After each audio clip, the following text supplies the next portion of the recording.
Hello प्यारे बच्चों, आपको BCI स्टडी परिवार में आपका स्वागत है। हम राहुल सर आपको आज बताने वाले हैं बायोलॉजी की क्लास 9th का खाद्य संसाधन पौधे। ठीक है, क्या पढ़ाने वाला है? खाद्य संसाधन पौधे। देखो, खाद्य संसाधन पौधे होते क्या है? पहले खाद्य संसाधन पौधे होते क्या है? खाद्य संसाधन कोई वस्तु को, कोई जीव को जीने के लिए भोजन का जरूरी होता है। कोई जीव को जीने के लिए किसका जरूरी होता है? भोजन का जरूरी होता है। जैसे में पौधा नहीं रहेगा तो जी नहीं पाएगा सजीव।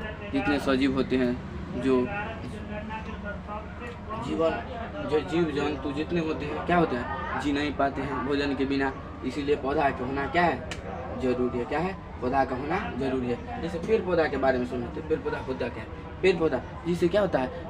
जीव जंतु का क्या होता है? भोजन प्राप्त होता है। जैसे में देखो, जितने भी जीव जंतु क्या है? पौधा पर आश्रित रहते हैं। और पौधा जो है क्या है? सपोषी। क्या है? पौधा सपोषी है। ठीक है। और जितने जीव जंतु होते हैं क्या है? पौधा पर निर्भर रहते हैं। देखो कैसे निर्भर रहते हैं। इसी में देखो, पौधा में से आम हो गया, ये अनार हो गया, ये सब क्या होता है? पौधे से प्राप्त होता है। जितने फल फूल जितना अति होता है, सब्जी आर सब कितना होता है? पौधा से प्राप्त होता है। इससे गेहूँ चावल ये सब क्या है? पौधे से प्राप्त होता है। तो पौधा का होना आवश्यक है। और जीव जंतु सब देखो, जीव जंतु के होना मतलब गाय भैंस हो गया, ये सब हो गया। क्या है? जीव जंतु हो गया। इससे क्या है? इससे दूध प्राप्त होता है। दूध, दही, घी, मक्खन, ये सब। मछली हो गया, ये सब जीव जंतु है। इससे भी क्या?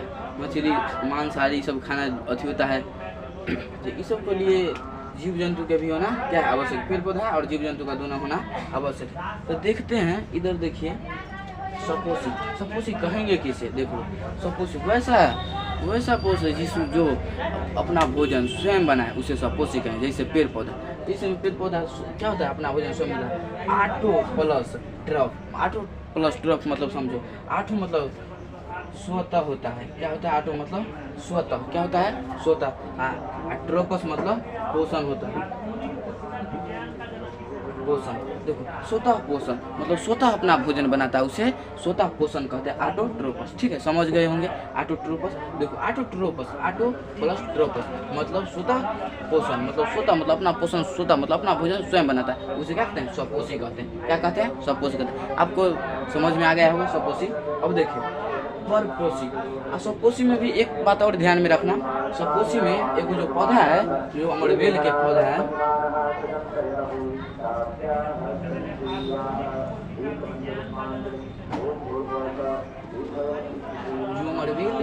जो अमरबेल का जो पौधा होता है, क्या होता है? परपोषी होता है। अमरबेल के पौधा के छोड़कर बाकी बात दोस्तों कोई भी पेड़ पौधा ले लें तो सब क्या होता है? सपोषी होता है। और अमरबेल के जो पौधा है क्या है? परपोषी है। क्या है? परपोषी है। आपको समझ में आ गया होगा अमरबेल के पौधा क्या है। ये जो अमरबेल होता है ना, वो क्या होता है? दूसर पेड़ पौधा पर आश्रित रहता है। जिसमें कोई पेड़ हुआ, उस पर लतौर कर क्या होगा? अपना पोषण करता है। तो क्या हो गया? ये परपोषी हो गए ना। तो परपोषी हो गया। क्या अमरबेल पूछे क्या है? ये क्या बोलेगा? परपोषी। क्या बोलेगा? परपोषी। अब कथी देखो, परपोषी होता क्या? परपोषी तो जान गए कि अमरबेल क्या है? परपोषी। अभी देखो, हेटेरोप्लस।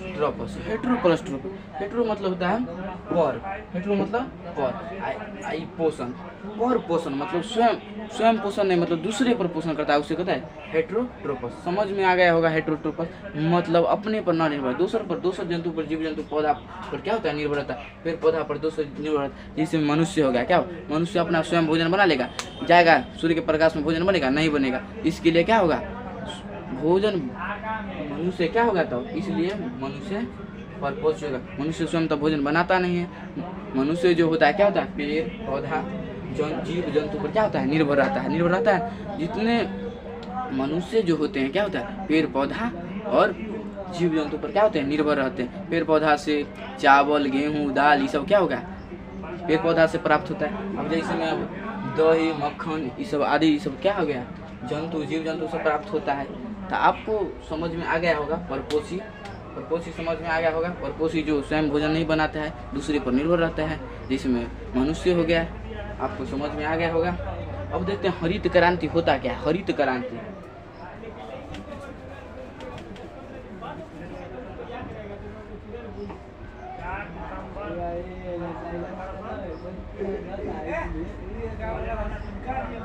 हरित क्रांति होता क्या है?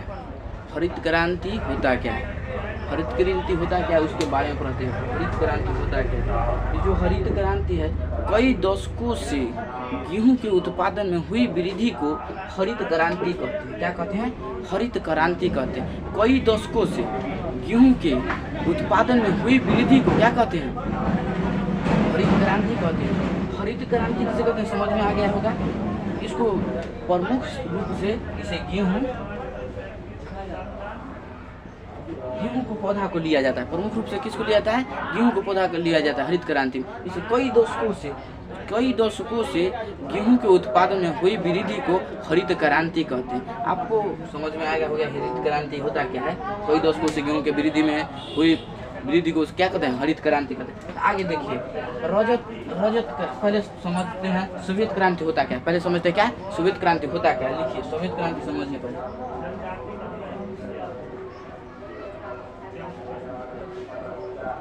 देखिए श्वेत क्रांति होता क्या है। श्वेत क्रांति पढ़ते हैं। श्वेत क्रांति होता है, अब देखते होंगे श्वेत क्रांति मतलब दूध आहार हो गया, इसको उदाहरण लिया जाता है श्वेत क्रांति में। जैसे में देखिए बहुत सारा जर्सी गाय आ गया है, अब दूध को उतना कमी नहीं है पहले नियर श्वेत क्रांति में। जैसे में श्वेत क्रांति में होता है कई दशकों से दूध में हुई वृद्धि। पहले तो वृद्धि नहीं था, 10 को मतलब 10 साल या 5 साल या जितने हो सके, अब हुई वृद्धि को क्या कहते हैं? श्वेत क्रांति कहते हैं। क्या कहते हैं? श्वेत क्रांति कहते हैं। सीधा इसको डिफिनीशन बोलना है श्वेत क्रांति को, कई दशकों से हुई दूध में वृद्धि को क्या कहते हैं? श्वेत क्रांति कहते हैं। क्या कहते हैं? श्वेत क्रांति। आप लोग समझ में आ गया श्वेत क्रांति किसे कहते हैं। कई दशकों से हुई दूध में वृद्धि को क्या कहते हैं? श्वेत क्रांति कहते हैं। ठीक है, हरित क्रांति के बारे में आप समझ गए होंगे। जैसे मैं गेहूं के ले लिए हैं तो गेहूं में जैसे कई दशकों से गेहूं में हुई वृद्धि को क्या कहते हैं? हरित क्रांति कहते हैं। उसी प्रकार श्वेत क्रांति को क्या कहते हैं? दूध में आ गया श्वेत क्रांति। अब श्वेत क्रांति में आ गया दूध में हुई वृद्धि को कहते हैं कई दशकों से हुई वृद्धि दूध में क्या हो गया? श्वेत क्रांति हो गया। तो अब आता है क्या है? रजत क्रांति। अब रजत क्रांति के बारे में देख लीजिए।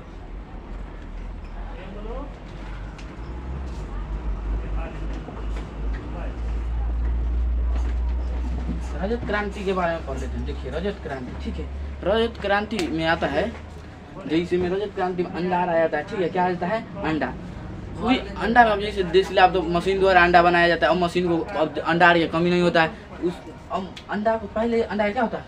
कमी हो रहा था। अब क्या हुआ? अंडा की अब कमी ना, मशीन आ गया है, बहुत सारा बनाया जाता है मशीन के द्वारा, तो अंडा में तब तक कमी नहीं है। तो इसके द्वारा रजत क्रांति में बोलना क्या है? सुनिए, रजत क्रांति कई दशकों से हुई अंडा में वृद्धि को क्या कहते हैं? रजत क्रांति कहते हैं। क्या बोलते हैं? रजत क्रांति कहते हैं। आप लोग को समझ में आएगा तो रजत क्रांति के बारे में। रजत क्रांति में समझ गए कई दशकों से हुई अंडा में क्या वृद्धि, क्या हुआ? वृद्धि, उसी को क्या कहते हैं? रजत क्रांति कहते हैं। रजत क्रांति के आगे होता है एक और है मीन क्रांति। क्या होता है? मीन क्रांति। मीन क्रांति के बारे में समझ। मीन क्रांति में आता है मछली। क्या आता है? मछली। पहले लोग तालाब बनाते थे, करते थे, तब मछली को उत्पादन होता है। अब आ गया है मछली को क्या जहाँ मन तहाँ जिसको मछली उत्पादन करना क्या है वो अपना तालाब खनता है और मछली को उत्पादन करने लगा। तो मछलियों में क्या हो गया? उत्पादन में वृद्धि होने लगा। अब वृद्धि होने लगा तो जिसको मछली खाना मांसाहारी होते हैं, मछली यार खाते हैं, तो उसको अब क्या होता है? जरूरी होता है। तो जरूरी होता है तो क्या होता है? मीन क्रांति में आते हैं। कौन? मछली क्या आते हैं?